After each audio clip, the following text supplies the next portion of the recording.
کی بات امت تک پہنچانے کے واسطے۔ جس شخص نے اس کو چھاپی اس نے بھی اسی غرض سے چھاپی کہ امت تک دین پہنچے، دین کی باتیں پہنچیں۔ اس وقت اس کو پڑھا جاتا ہے، دور دراز سے لوگ یہاں جمع ہوتے ہیں، وہ بھی اسی واسطے تاکہ دین کی بات دوسروں تک پہنچے۔ یہی مطلب ہوتا ہے تبلیغ دین کا۔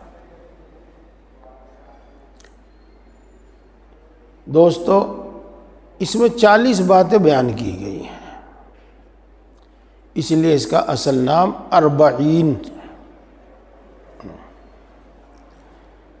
ان میں سے 10 صفت ہیں ایمانی صفت۔ آپ بار بار سنتے رہتے ہیں ایمان کامل، کامل درجے کا ایمان۔ اس پر میں بھی کچھ نہ کچھ عرض کرتا رہتا ہوں۔ آج بس جہاں سے ہم نے بات شروع کی ہے یہیں سے لیتا ہوں میں کہ ایمان کی بہت سی صفات ہیں، جتنی زیادہ صفات ہوں گی اتنا ایمان کامل ہوگا، اور جتنی صفات کم ہوں گی اتنا ایمان ناقص ہوگا، ناقص اور ادھورا ہوگا۔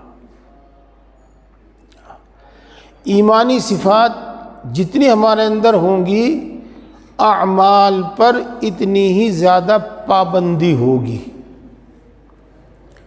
اور گناہوں سے اتنا ہی زیادہ بچا جائے گا، جس کو ہم یوں کہہ سکتے ہیں کہ اتنا ہی زیادہ تقوی ہوگا۔ یہ ایک کتاب جو آپ حضرات کے ہاتھوں میں آ چکی ہے، میں نے اس میں بہت اچھی طریقے سے بات سمجھائی ہے، آپ نے پڑھی ہوگی، بات سمجھ میں آ گئی ہوگی، ہو سکتا ہے سمجھ میں نہ بھی آئی ہو تو آپ اس کو دوبارہ پڑھیں، تیسری بار پڑھیں، چوتھی بار پڑھیں۔ یہ جو بات سمجھ میں نہ آوے پوچھیں، اور کئی بار پڑھنے سے بات اچھی طرح سمجھ میں بھی آ جاتی ہے اور دماغ میں بیٹھ بھی جاتی ہے۔ ان صفات کے بغیر ایمان کامل نہیں ہوتا۔ ان صفات میں سے ایک صفت ہے جس کا بیان چل رہا ہے کئی مہینے سے، اس کو کہتے ہیں توکل۔ اللہ رب العزت نے قرآن پاک میں توکل کا حکم دیا ہے، اپنے نبی کو دیا ہے، تمام مومنین کو اس کا حکم دیا ہے، اور یوں فرمایا ہے کہ اللہ پر ایمان رکھنے والے اللہ پر توکل رکھتے ہیں۔ پیارے بھائیوں، اس کے بعد ہماری یہ ذمہ داری ہوتی ہے کہ ہم اس بات کو سمجھیں کہ توکل کہتے کس کو ہے، توکل کیا صفت ہے، اس کو خوب اچھی طرح سمجھیں، اور اس کو سمجھنے کے بعد پھر اپنے اندر پیدا کریں۔ اول تو انشاءاللہ سمجھنے سے ہی بہت کچھ صفت اپنے اندر آ جاتی ہے، لیکن پھر پوچھ پوچھ کر اپنے اندر وہ صفت پیدا کریں۔ جس طریقے سے دین سیکھا جاتا ہے ایسے اس پر عمل بھی سیکھا جاتا ہے، بلکہ دین سیکھنے میں تو دونوں باتیں شامل ہیں، یعنی اس کا علم بھی حاصل کرو اور عمل بھی حاصل کرو۔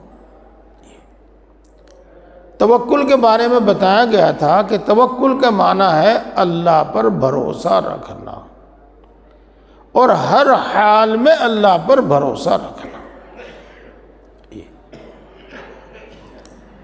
اپنی امید، اپنی آرزو، اپنے مقاصد کے پورا ہونے میں، اپنی ضرورتوں کے حاجتوں کے پورا ہونے میں اللہ پر بھروسہ رکھنا۔ اللہ ضرور میری مدد کرے گا، اللہ ضرور مجھے کامیاب کرے گا، اللہ پر یقین، اللہ پر بھروسہ رکھنا، یہ بات بتائی۔ پھر عرض کیا تھا، پھر بتایا تھا کہ یہ صفت اللہ کی صفات کی معرفت اور پہچان سے پیدا ہوتی ہے۔ مثلا اللہ اس ساری کائنات کا مالک ہے، وہی حاکم اور بادشاہ ہے، بڑا کریم ہے، بہت عطا کرنے والا ہے، پریشان حال لوگوں کی بات بہت جلدی سننے والا ہے، ہر قسم کی طاقت، ہر طرح کی طاقت اس کے پاس ہے، اپنے بندوں پر بڑا مہربان ہے۔ یہ سب باتیں جب آدمی کے دل میں ہوں، ذہن میں ہوں، یقین ہو، تو توکل کی صفت خود ہی پیدا ہوتی ہے۔ پھر بتایا گیا تھا کہ کچھ اسباب ایسے ہیں جن کا چھوڑنا جائز نہیں۔ اللہ پر بھروسے کے باوجود، اللہ پر توکل کے باوجود، یہ جانتے ہوئے، یہ یقین رکھتے ہوئے، یہ مانتے ہوئے کہ جو بھی کچھ ہوتا ہے اللہ کی مرضی سے، اللہ کے حکم سے ہوتا ہے، اس کے باوجود بھی ان اسباب کا چھوڑنا اور ترک کرنا جائز نہیں۔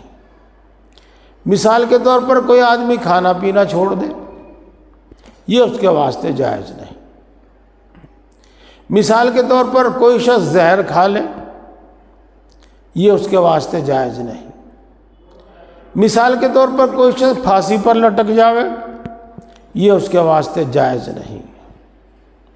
یہ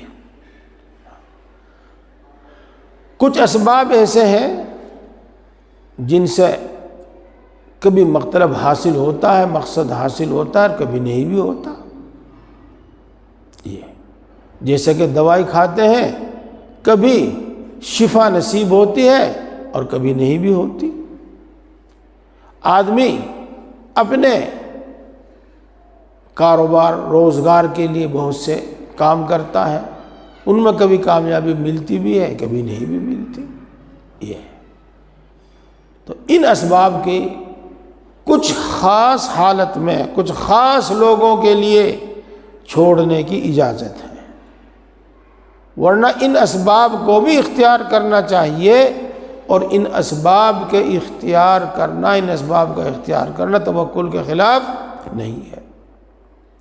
جب بیمار ہو جاؤ تو دوائی کرو، پرہیز کرو، ورزش کرو، دعا کرو، یہ سب چیزیں توکل کے خلاف نہیں ہیں، ان میں سے کوئی بھی بات توکل کے خلاف نہیں ہے۔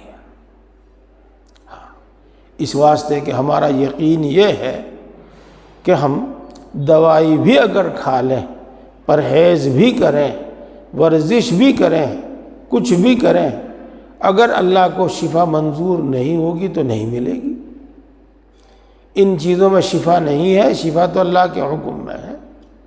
اس یقین کے ساتھ ہم یہ چیزیں اختیار کرتے ہیں۔ یہ اور دعا تو کسی صورت میں بھی توکل کے خلاف نہیں ہے۔ اسی لیے اپنے کاروبار روزگار کو بہت مضبوطی کے ساتھ بڑی چستی اور بیداری کے ساتھ چلاؤ۔ بات میں سے بات نکلتی رہتی ہے۔ دیکھو بزرگان دین نے، علماء کرام نے، مفتیان کرام نے بتایا ہے کہ اگر کوئی شخص کوئی ناجائز کاروبار کرتا ہو، کوئی ناجائز نوکری ہے، ناجائز کاروبار ہے، تو اس کو ایک دم نہ چھوڑیں، جی، بلکہ رفتہ رفتہ کسی حلال آمدنی، حلال کاروبار کا انتظام کرے، اور جب وہ انتظام ہو جاوے تب اس کو چھوڑ دیں۔ یہاں تک لکھا ہے، یہ ہے۔ تو بہرحال یہ اسباب توکل کے خلاف نہیں ہے۔ ہاں بعض مخصوص حالت میں اور بعض مخصوص لوگوں کے لیے، ہر ایک کے لیے نہیں، چھوڑنے کی اجازت ہے، چھوڑ سکتے ہیں۔ مثال کے طور پر ایک شخص ہے، اپنا تو خرچ اس کے ذمہ ہے ہی، ہر ایک آدمی کے ذمہ ہے، اس کے ماں باپ بھی ہیں، اس کا خرچ بھی، ان کا خرچ بھی اسی کے ذمہ ہے، اس کے بیوی بچے بھی ہیں، ان کا خرچ بھی اسی کے ذمہ ہے۔ ہاں، تو اس شخص کے واسطے توکل اس معنی کر کہ کوئی کاروبار نہ کرے، کوئی روزگار نہ کرے، اور یہ کہے کہ بھئی آئے گا تو کھائیں گے، نہیں آئے گا تو نہیں۔ اپنی ذات کے بارے میں تو یہ کر سکتا ہے، لیکن اپنے ماں باپ کے اور اپنے بیوی بچوں کے بارے میں نہیں۔ اس کے لیے اس کے ذمہ لازم اور ضروری ہے کہ چاہے کما کر کسی بھی طریقے سے وہ ان کی ضرورت پوری کرے، ان کے کھانے کپڑے کا انتظام کرے۔ اور ایک تیسرے اسباب ہوتے ہیں جن کو کہتے ہیں وہم، صرف وہم، خام خواہ کا خوف اور خام خواہ کا ڈر۔ اس کی میں نے پچھلے مہینے بھی کچھ مثالیں دی تھی، ان مثالوں میں سے ایک مثال یہ ہے، اوہو آج کل تو ایکسیڈنٹ بہت ہو رہے بھائی، بس میں گاڑی میں نہیں چلتا، یہ محض وہم ہے۔ ہاں، میں بس کا سفر نہیں کرتا، میں ٹرین کا سفر نہیں کرتا، میں ہوائی جہاز کا سفر نہیں کرتا، یہ محض وہم ہے۔ ہاں، جہاں پر حوادث اکثر ہوتے ہیں، مثال کے طور پر رات کو جنگل کا سفر کرنا، یا مثال کے طور پر رات کو ہی آپ ٹریفک کا سفر کریں کہ اس میں حادثے کا زیادہ اہتمام رہتا ہے، زیادہ احتمال رہتا ہے، تو آپ دن میں سفر کریں، یہ احتیاط ہے، یہ توکل کے خلاف نہیں ہے، محض وہم توکل کے خلاف۔ یہ باتیں بتائی تھی آپ کو،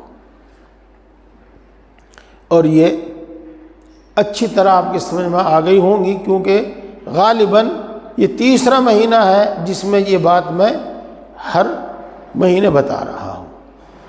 اب آپ آگے چلو، اور آگے چلنے سے پہلے ایک بات اور سن لو کہ کتاب امام غزالی کی ہے، جو بڑے زبردست عالم بھی ہے، بڑے زبردست فلسفی بھی ہیں، اور بہت بڑے متقی، بہت بڑے بزرگ اولیاء اللہ جن کو ہم کہتے ہیں، ان میں بھی ان کا شمار ہے۔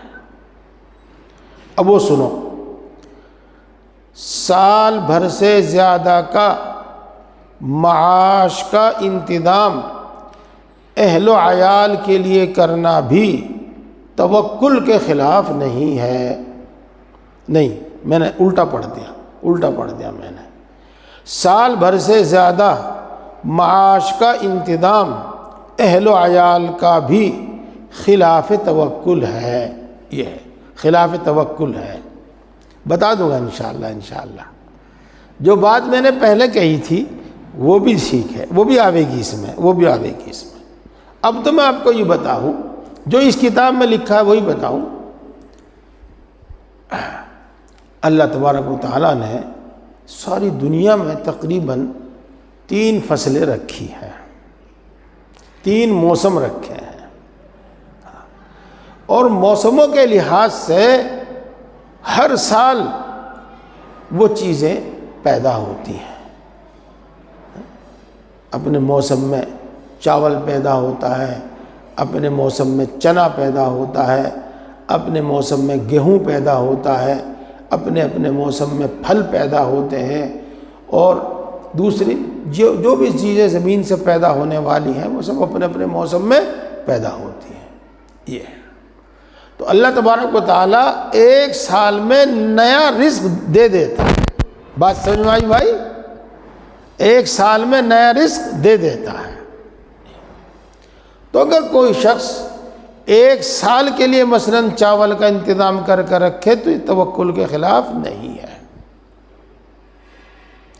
ایک سال کے لیے وہ گیہوں کا انتظام کر رکھے اور دالوں کا انتظام کر رکھے تو یہ توکل کے خلاف نہیں ہے۔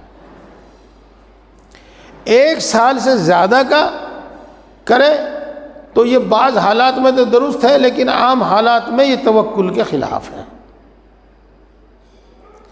یہ بات اتنی صاف ہو گئی کہ امید یہی کرتا ہوں میں خوب اچھی طرح سمجھ میں آ گئی ہوگی۔ رسول اللہ صلی اللہ علیہ وسلم ہجرت کر کے مدینہ منورہ میں تشریف لائے تو آپ کے پاس کوئی ذریعہ معاش نہیں تھا، لیکن رفتہ رفتہ اللہ رب العزت نے مسلمانوں کو فتح نصیب فرمائی اور خیبر فتح ہوا۔ وہاں کی زمینیں اور وہاں کے باغات رسول اللہ صلی اللہ علیہ وسلم کے حصے میں بھی آئے اور صحابہ کے حصے میں بھی آئے۔ صحابہ نے بھی اکثر و بیشتر اور خود رسول اللہ صلی اللہ علیہ وسلم نے بھی یہ باغ اور یہ زمین دوسروں کو بونے کے لیے دے دی۔ آپ صلی اللہ علیہ وسلم کو اس میں سے جو کچھ ملتا تھا وہ اپنی بیویوں کو سال بھر کا خرچ پہلے دے دیا کرتے تھے۔ اب ان کی مرضی، چاہے وہ اس کو سال بھر تک باقی رکھیں اور چاہے وہ اس کو 6 مہینے میں اڑا دے، 2 مہینے میں اڑا دے۔ تو اس سے معلوم ہوا کہ سال بھر کے لیے اپنے کھانے، کپڑے اور دوسری ضرورتوں کا انتظام کرنا یہ توکل کے خلاف نہیں ہے۔ اب آپ پڑھو اور سنو، دیکھو بات سمجھ میں آئے گی۔ امام غزالی علیہ رحمہ کے حوالے سے میں نے آپ کو یہ بات بتائی، حدیث کے حوالے سے میں نے آپ کو یہ بات بتائی۔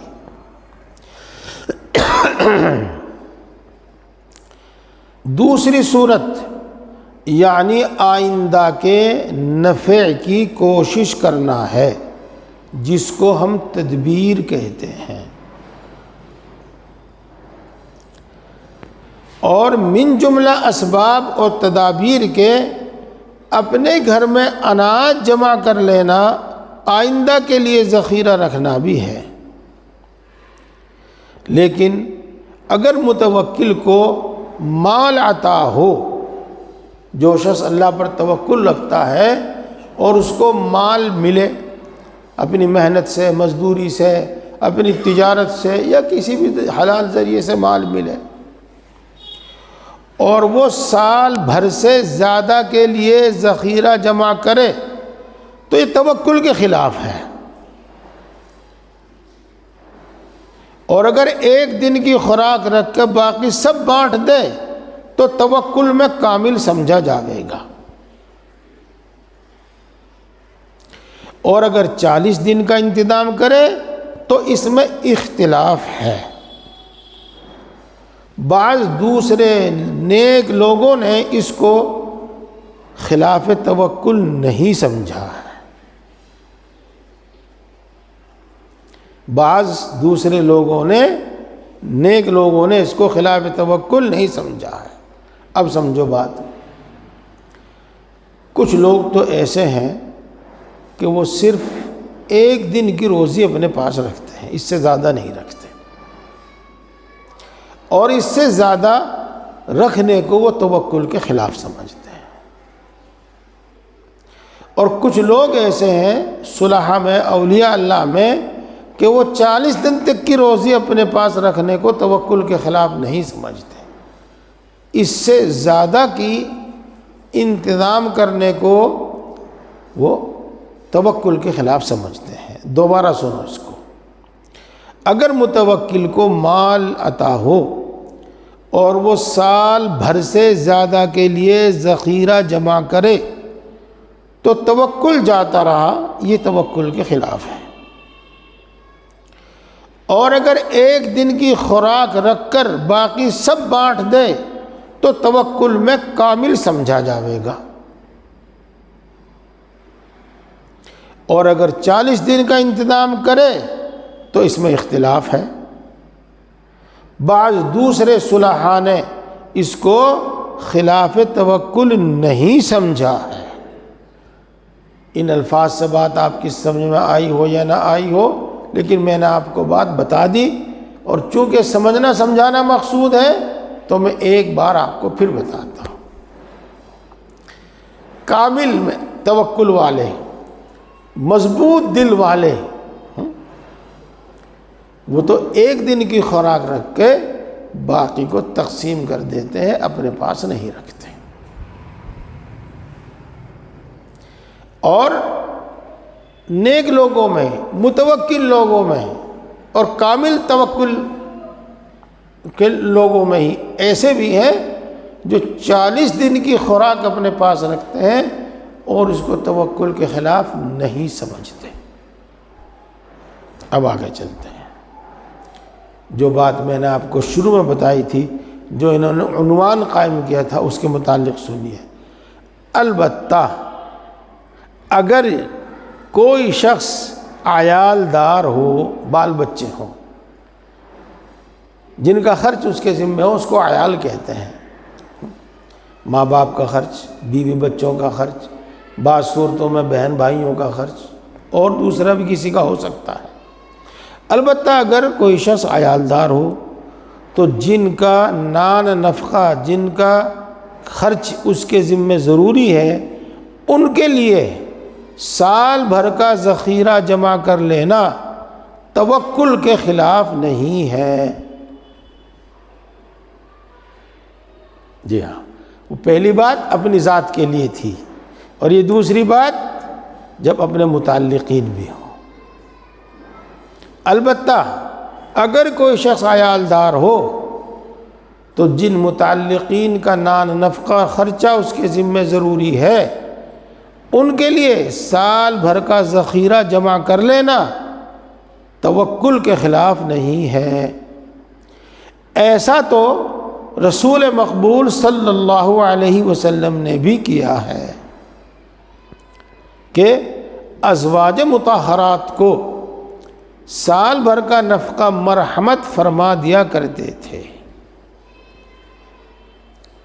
ہاں، اپنے نفس کے لیے، انسان اپنی ذات کے لیے ہمیشہ یہ حالت رکھے کہ اگر صبح کو مل گیا تو شام کے لیے جمع کر کے نہ رکھا، اور شام کو مل گیا تو صبح کے لیے کچھ نہ رکھا، اور سال بھر سے زیادہ کا انتظام کرنا تو بیوی بچوں کے لیے بھی توکل کے خلاف ہے۔ یہ پیارے بھائیوں، آگے بھی بات آ رہی ہے، میں یہیں کی بات سمجھوں۔ اب ہم توکل کریں تو دیکھو، جو جائز اسباب ہیں، جائز تدابیر ہے، جائز کاروبار ہے، وہ کریں، وہ نہ چھوڑیں۔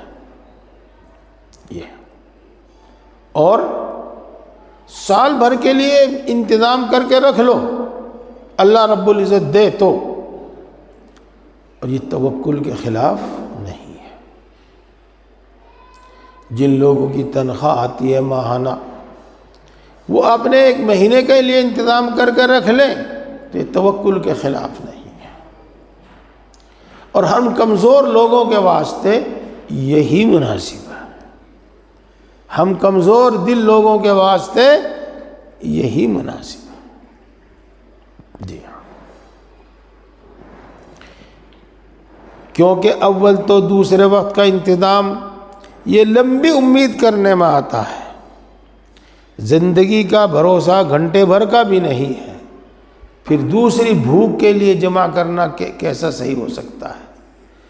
اور یہی وجہ ہے کہ جتنا کسی کو اس لمبی امیدیں ہوں گی، طول عمل سے دوری ہوگی، اسی قدر اس کا درجہ بڑھا ہوا ہوگا۔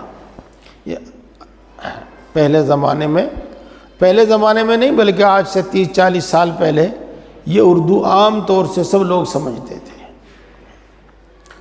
یہی وجہ ہے کہ جو شخص اپنی آرزوئیں اور امیدیں کم سے کم رکھے گا، اس کا درجہ اتنا ہی بڑھا ہوا ہوگا۔ یہی وجہ ہے کہ جتنا کسی کو اس طول عمل سے بعد ہوگا، اسی قدر اس کا درجہ بڑھا ہوا ہوگا۔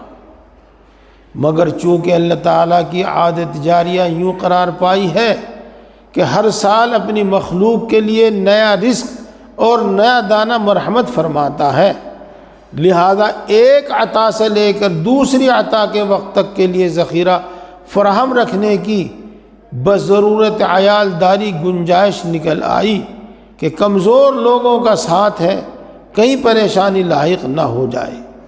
باقی سال بھر سے زیادہ کے لیے جمع کرنا تو نہایت درجے ضعف ایمان کی علامت ہے یہ۔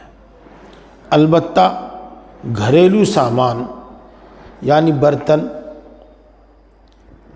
گلاس، کٹوری، پیالہ، ہاں تو آب خورا لکھا، ہاں وغیرہ، ہر سال نیا پیدا نہیں ہوتا، اس کی ضرورت ہر وقت رہتی ہے، لہذا اس کے سال بھر سے زیادہ کے لیے ذخیرہ جمع کرنے میں کچھ حرج نہیں ہے۔ مگر کپڑے کا آئندہ سال کے لیے رکھ چھوڑنا بے شک توکل کے خلاف ہے، کیونکہ اس کی ہر وقت ضرورت پیش نہیں آتی۔ چنانچہ ضروری ہے کہ سردی کا کپڑا گرمی میں کام نہیں دیتا اور گرمی کا کپڑا سردی میں کام بیکار ہے۔ اسی بنا پر رسول مقبول صلی اللہ علیہ وسلم نے ایک درویش کی بابت فرمایا کہ قیامت کے دن ایسا اٹھے گا کہ اس کا چہرہ 14ویں رات کی چاند کی طرح چمکتا ہوگا، لیکن اس کی عادت یہ تھی کہ جب جاڑا آتا تو گرمی کے کپڑے آئندہ سال یعنی دوسری گرمی کے لیے رکھ چھوڑا کرتا تھا۔ بس اگر یہ عادت نہ ہوتی تو اس کا چہرہ چمکتے ہوئے سورج کی طرح دمکتا۔ یہ پیارے بھائیوں، توکل کے بھی درجات ہیں اور انسان کی اپنی اپنی حالتیں ہیں۔ یہ اس واسطے خوب سمجھو، اعلیٰ درجہ اختیار کرو یا ادنا درجہ اختیار کرو یا درمیانی درجہ اختیار کرو، جیسی آپ کی اپنی حالت ہو۔ یہاں تک ایک بات ہو گئی، اب سنو آپ دوسری بات۔ جیسے آدمی کے لیے اپنی ضروریات کا پورا کرنا لازم اور ضروری ہے، اس کے لیے وہ تدبیریں کرتا ہے، محنتیں کرتا ہے، ایسے ہی اگر اس کو کوئی تکلیف پہنچے، پریشانی پہنچے، تو ان کو دور کرنے کی بھی وہ تدبیر کرتا ہے، ان کو دور کرنے کا بھی وہ کچھ نہ کچھ سامان رکھتا ہے۔ مثلا دشمنوں سے حفاظت کے لیے ہتھیار رکھنا، یہ دشمنوں سے حفاظت کے لیے مضبوط دیوار، مضبوط دروازہ، مضبوط تالا لگانا۔ اب اس کے بارے میں سنیے۔ تیسری صورت یعنی موجودہ تکلیف یا نہ آنے والے نقصان کے دفع کرنے کی کوشش کرنا، موجودہ تکلیف کو دور کرنے کی کوشش کرنا، یا یہ کوشش کرنا کہ مجھے کوئی تکلیف آئندہ پیش نہ آوے۔ مثلا درندے کو دیکھ کر بھاگ جانا، یا جھکی ہوئی دیوار کے پاس سے ہٹ جانا کہ گر نہ جائے، یا مرض کا علاج کرنا کہ جاتا رہے اور صحت حاصل ہو جاوے۔ سو اس کے بھی مختلف درجے ہیں جن کو مذکورہ بالا مضمون پر قیاس کر کے تم خود سمجھ سکتے ہو۔ اوپر جو مضمون ہوا اس سے بات سمجھ میں آ سکتی ہے، کیونکہ اسباب پر مسبب کا حصول یا یقینی ہوگا یا ظن غالب یا محض موہوم اور مضمون ہوگا، اور ہر ایک کا مفصل حال تم کو معلوم ہو چکا، پس ہر صورت کا حکم اس سے معلوم کر لو۔ پیارے بھائیوں، زیادہ باریک باتیں ہر ایک کی سمجھ میں نہیں آتی، اور ہر ایک کی طبیعت بھی خود بدلتی رہتی ہے، اس لیے میں اس سلسلے میں بھی یہی کہوں گا کہ اپنے پاس جو اسباب ہوں، اپنے پاس جو تدابیر ہوں، آپ ان کو اختیار کریں،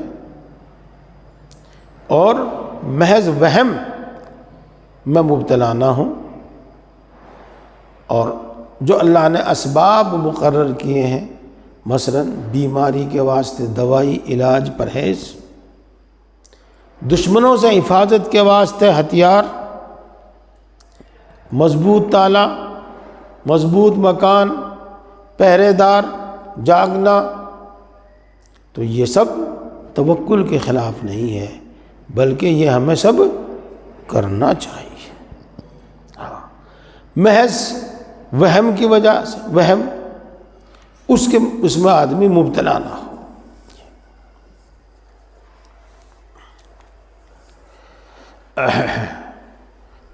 دیکھو، میں نے ابھی آپ کے سامنے بتایا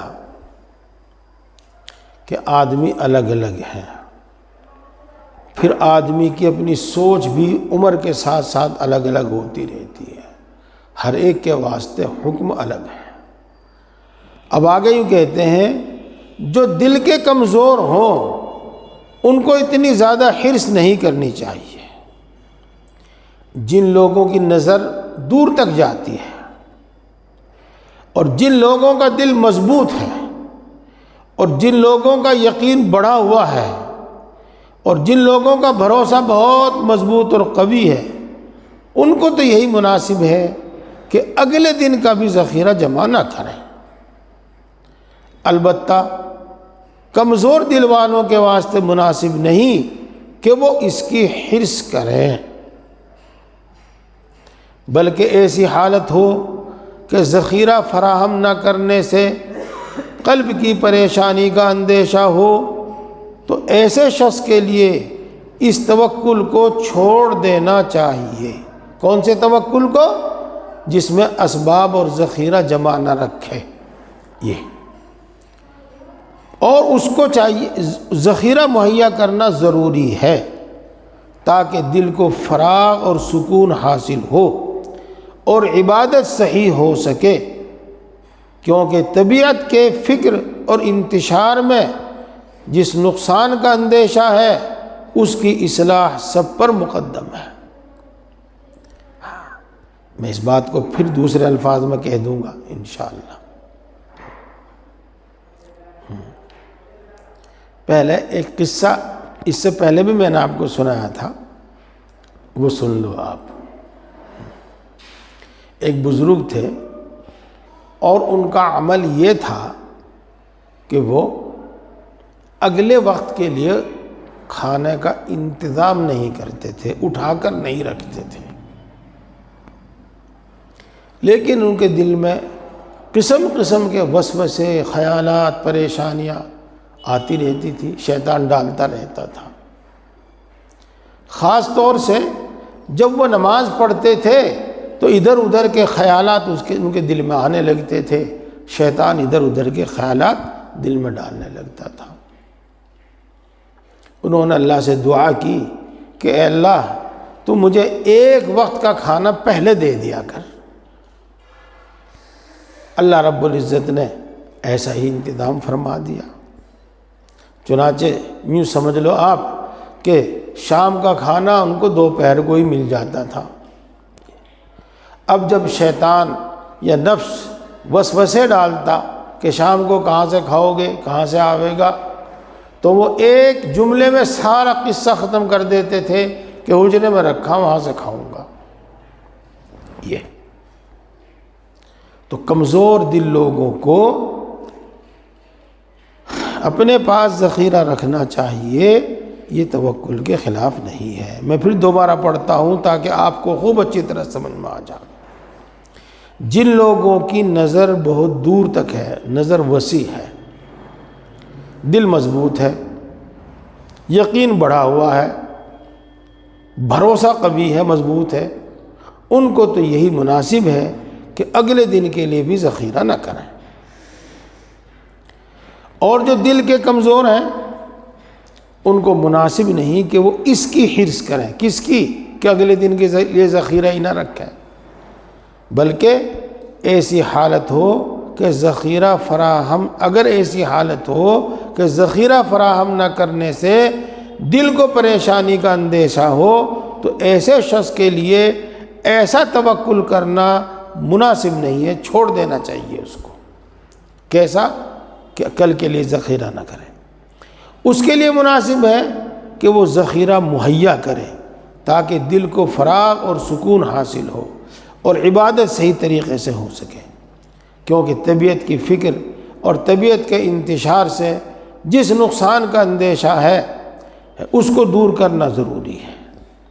ہاں جن لوگوں کو قوت ایمان اور قلبی اطمینان حاصل ہے ان کو تو زاد راہ کے بغیر سفر کرنا جائز ہے، بشرطے کہ 7 روز تک بھوک پر صبر اور گھاس پات پر قناعت کر سکے، کیونکہ گھاس پات تو جنگل میں ملنا غالب ہے، لیکن ضعیف الایمان شخص اگر ایسا کرے گا تو گناہ گار ہوگا، کیونکہ وہ جس صورت کو اپنے خیال میں ہلاکت سمجھتا ہے اس میں اپنے دل کو ڈال رہا ہے، اور جان بوجھ کر اپنے آپ کو ہلاکت میں ڈالنا حرام ہے۔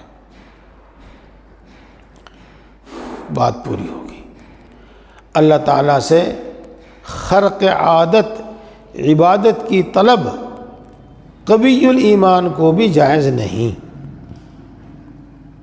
اللہ تعالیٰ سے اللہ کے دستور اور عادت کے خلاف عبادت کی طلب مضبوط ایمان والے کو بھی جائز نہیں۔ اسی طرح اگر مضبوط ایمان والا شخص کو بھی پہاڑ کی کھو میں جا بیٹھنا کہ وہاں نہ گھاس نہ پات نہ کسی بشر کا گزر جائز نہیں ہے۔ کسی مضبوط ایمان والے کو بھی ایسی جگہ جا کے بیٹھ جانا جہاں کھانے پینے کی کوئی چیز مہیا نہ ہو جائز نہیں ہے، کیونکہ ایسی جگہ رزق کا پہنچانا اگرچہ اللہ تعالیٰ کی قدرت میں داخل ہے مگر اللہ کی عادت کے خلاف ہے۔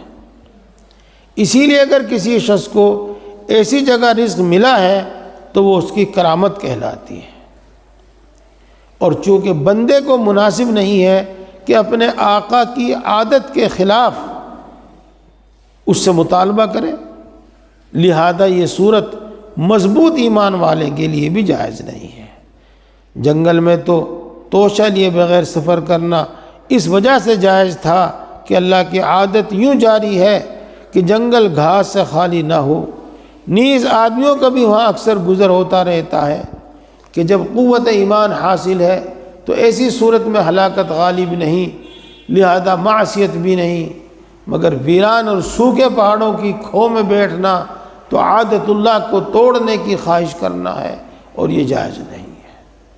خلاصہ یہ ہے کہ اگر معاش کی روشن اور واضح اسباب کی طرف سے توجہ ہٹا کر جنگل کی گھاس پر قناعت کرے اور اللہ کے لطف اور حکمت پر بھروسہ کرے تو اولا اور انسب ہے۔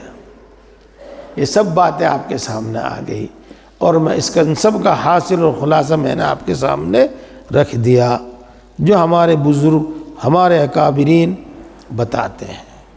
اللہ تعالی ہم سب کو دین کی صحیح سمجھ اور عمل کی توفیق عطا فرمائے۔ یہ مضمون بھی پورا ہو گیا ہے اور وقت بھی۔ اب آپ سب حضرات جن کو وضو کرنا ہے وہ وضو کر لیں، اور جن کو وضو نہیں کرنا ہے وہ اگلی صف میں ترتیب سے بیٹھ کر ذکر میں مشغول ہو جائیں۔ ابھی اذان میں 10-15 منٹ ہے۔ اللہ تعالی ہم سب کو کامل ایمان عطا فرماوے، ایمانی صفات ہمیں عطا فرماوے، تقوی اپنی محبت و معرفت عطا فرماوے۔ سبحان اللہ و بحمدہ، سبحانک اللہم و بحمدک۔